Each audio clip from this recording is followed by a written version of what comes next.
ជ្រក់តំពាំងធម្មតាធ្លាប់ធ្វើហើយនៅឡើយតែជ្រក់តំពាំង10000ឆ្នាំនេះដែលខ្ញុំអត់ដែលបានចែករំលែកពេលថ្ងៃនេះរវល់ពេញទំហឹងខ្ញុំអត់ដែលបានចេញវីដេអូសោះហ្មងនៅក្នុងវីដេអូនេះដែរនេះខ្ញុំមកចែករំលែកពីរបៀបធ្វើជ្រក់តំពាំងដែលយើងអាចយកទៅស្លម្ជូរទុកបានយូរហើយយកទៅលាយគ្រឿងប្រឡាក់ញ៉ាំជាមួយនឹងត្រីងៀតត្រីឆ្អើរសាច់ប្រឡាក់សាច់គោសាច់ជ្រូកគឺឆ្ងាញ់លេខ1ហ្មងបានតំពាំងខ្ចីហើយកាត់ថ្មីមកធ្វើកាន់តែឆ្ងាញ់តំពាំង4ហ្នឹងខ្ញុំកាត់មកភ្លាមអត់តាន់ដឹងថាត្រូវធ្វើអីញ៉ាំទេដាក់ក្លាសេទុកក្នុងទូលងបាន2ថ្ងៃទៅនឹកឃើញថាចង់ធ្វើជ្រក់តំពាំងដំបូងនេះគឺខ្ញុំមកបកសបកតំពាំងសិនយកតែផ្នែកណាខ្ចីទេផ្នែកណាដែលចាស់គឺខ្ញុំកាត់ចោលអស់ហើយតំពាំងខ្ចីអញ្ចឹងចង់យកទៅស្ងោរមាន់ក៏បានយកទៅខក៏ឆ្ងាញ់ដែរឆ្នៃបានច្រើនមុខមែនតើជាពិសេសចង់យកមកធ្វើជ្រក់ឆាប់បានញ៉ាំឬក៏ជ្រក់ទុកយូរដូចខ្ញុំចេះក៏បានដែរតំពាំងនេះគឺអត់ពិបាករកទេដើរលុកលុយតែចការបងប្អូនខ្ញុំចិត្តនេះនឹងគឺអាចកាត់យកមកធ្វើម្ហូបយកមកធ្វើជ្រក់បានមកឆ្ងាញ់មកបកសបកស្អាតហើយគឺខ្ញុំពុះតំពាំងជា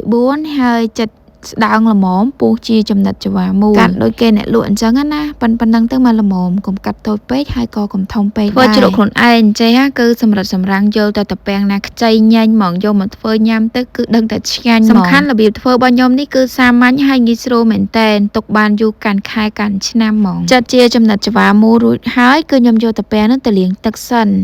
ព្រោះថាពេលបកសបកហើយហ្នឹងគឺខ្ញុំអត់ទាន់បានលាងទឹកទេដាក់ទឹកឲ្យរៀងច្រើនតិចមកគឺជ្រោកតំពាំងនោះឲ្យបានជ្រុះដីជ្រុះអីអញ្ចឹងណាបើសិនជាតំពាំងរបស់យើងអត់មានដីទេលាងតាមមួយទឹកអីទៅបានហើយតែបើមានដីអីលាងមួយទឹកទៅពីរទឹកយើងលៃមើលឲ្យមកស្អាតមកគឺជ្រោកលាងរួចហើយហ្នឹងគឺខ្ញុំដាក់តំពាំងស្រស់ចោលក្នុងកញ្ច្រែងបន្ទាប់មកគឺចាប់ផ្ដើមលាងអង្ករដាក់ដាំបាយយកទឹកអង្ករហ្នឹងយកមកត្រាំជាមួយនឹងតំពាំងរយៈពេល1យប់សិនហើយទឹកអង្ករនោះដែរយើងលៃមើលមកលិចតំពាំងទៅត្រាំឲ្យលិចបានតំពាំងបើយើងសស្អាត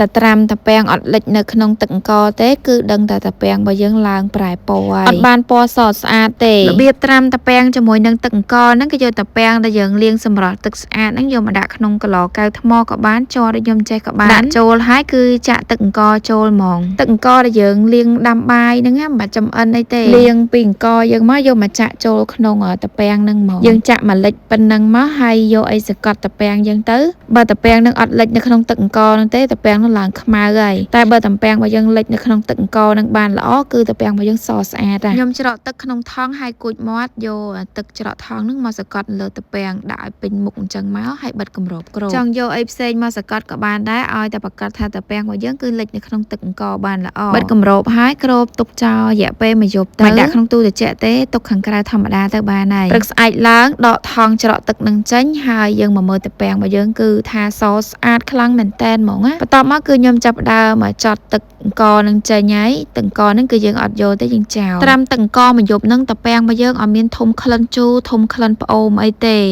ឡើងស្រស់ញញឹមចឹងហ្មងចត់ទឹកអង្ករហើយយកតំពាំងនោះមកលាងជាមួយនឹងទឹកស្អាតយើងមកទឹកមកលាងរួចហើយគឺសម្រស់តំពាំងនោះទុកចោលមួយឡែកសិនឲ្យស្រស់ទឹកចាក់ទឹកដាំបរិមាណទឹកគឺយើងដាក់ដូចទឹកអង្ករអញ្ចឹងហើយយកមកលិចតំពាំងចាក់ចូលហើយគឺខ្ញុំប្រើអំបិលក្រួសចំនួន1ខាំហើយតំពាំងខ្ញុំបកសបកស្អាតហ្នឹងគឺមានចំនួន1គីឡូអំបិល1ខាំតំពាំង1គីឡូបើសិនជាបងប្អូនធ្វើច្រើនគុណគ្រឿងតាមនឹងទៅកូនអំបិលបានរលាយសពហើយគឺខ្ញុំបន្ថែមប៊ីចេងចូលមកចុងស្ព្រាប៊ីចេងនេះចង់ដាក់ក៏បានមិនចង់ដាក់ក៏បានដែរហើយកូរបានរលាយសពមកពេលដែលគ្រឿងរលាយសពហើយឈប់កូរទុកឲ្យទឹកពុះចាំបិទភ្លើងជ្រក់តំពាំងនេះគឺមានរសជាតិប្រៃបានទុកបានយូរតែយើងត្រាំអត់ប្រៃរៀងសាបគឺឆាប់ខូចហើយទឹកជ្រក់តំពាំងពុះគឺបិទភ្លើងអញ្ចឹងទៅយើងកូរមកសន្ទុះឲ្យឆាប់ចុះត្រជាក់ឆ្លៀតពេលនឹងដែរគឺខ្ញុំចាប់ផ្ដើមមករៀបតំពាំងចូលទៅក្នុងកឡកៅជ័រខ្ញុំមិញហ្នឹងកឡនឹងដែរគឺខ្ញុំលាងសម្អាតទឹកអង្ករចេញស្អាតហើយសម្រស់ទុកចោលចឹងទៅជូតឲ្យស្ងួតទឹកបានយកមកដាក់ជាមួយនឹងតំពាំងចំណែកឲ្យទឹកជ្រក់តំពាំងហ្នឹងគឺខ្ញុំទុកឲ្យចុះត្រជាក់ស្រេបហ្មងបានចាក់ត្រាំជាមួយនឹងតំពាំងអត់ចាក់ទាំងក្តៅ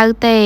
អញ្ចឹងយើងអាចដាក់ជាមួយនឹងកឡកៅថ្មក៏បានជ័រដូចខ្ញុំក៏បានដែរទៅផ្ទះខ្ញុំបើធ្វើជ្រក់នឹងទឹកក្តៅអ៊ុនៗគឺប្រើកៅថ្មឲ្យ 100% តែបើប្រើជាមួយនឹងជ្រក់ទឹកត្រជាក់អញ្ចេះគឺខ្ញុំដាក់តែកឡជ័រទេពេលដែលទឹកដាំមិនចុះត្រជាក់ស្រេបហើយគឺខ្ញុំយកមកចាក់ជាមួយនឹងតំពាំងហើយសកត់តំពាំងយើងឲ្យបានលិចនៅក្នុងទឹកនឹងមកខ្ញុំប្រើស្ទាយចាស់គឺច្រកថង់ជាមួយនឹងទឹកហើយដាក់សកត់ពីលើតំពាំងបិទគម្របគ្របទុកខាងក្រៅទូក៏បានក្នុងទូត្រជាក់ក៏បានដែរអត់ខូចទេ ទុកកាន់ខែកាន់ឆ្នាំនិយាយទៅគឺអត់ងាយខូចហ្មងតាមរយៈពេល3 ទៅ 4 ថ្ងៃគឺយើងអាចស្រង់ញ៉ាំបានហើយបើតាពាំងព្រៃមានជាតិហាងគឺអាចទុកចន្លោះពី5ថ្ងៃឡើងទៅបើសិនជាបងប្អូនអត់ចេះញ៉ាំហាងតែបើតាពាំងផ្អែមទុកតែ2 ទៅ 3 ថ្ងៃអីអាចស្រង់ញ៉ាំបានហើយតែខ្ញុំនេះមិនមែន2 3ថ្ងៃទេគឺជាង10ថ្ងៃឯតរំតាបានធ្វើញ៉ាំបើថាចេះតារវល់មួយថ្ងៃហើយមួយថ្ងៃទៀតផ្លិចអញ្ចឹងទៅក៏អត់បានធ្វើញ៉ាំហើយមិនសាច់តាពាំងខ្ញុំមកឡើងសស្គូសហ្មងស្រង់ចេញមកក្លិនគេឡើងឈ្ងុយហ្មងហើយសាច់តាពាំងឡើងសស្គូសអត់មានប្រែពណ៌ប្រែអីទេណា10ថ្ងៃជាងហើយតាពាំង1 គីឡូហ្នឹងតែខ្ញុំញ៉ាំតែ2 3ថ្ងៃអស់ហើយអត់ដែរទុកបានយូរទេបើថាចូលចិត្តមែនតើហើយតាពាំងនេះស្រង់ចេញមកយើងយកទៅស្លម្ជូរក៏បានយកទៅលាយគ្រឿងបុកអំបំទេសប្រឡាក់ញ៉ាំជាមួយនឹងត្រីងៀតត្រីឆ្អើរសាច់ប្រឡាក់សាច់អីគឺឆ្ងាញ់លេខ1ហ្មងចាំវីដេអូក្រោយខ្ញុំនឹងចែករំលែកពីរបៀបធ្វើអត់តន់លាយគ្រឿងចេះរសជាតិតាពាំងគឺជូរហើយប្រៃអរគុណដែលបានចូលទស្សនាជម្រាបលាបាយបាយ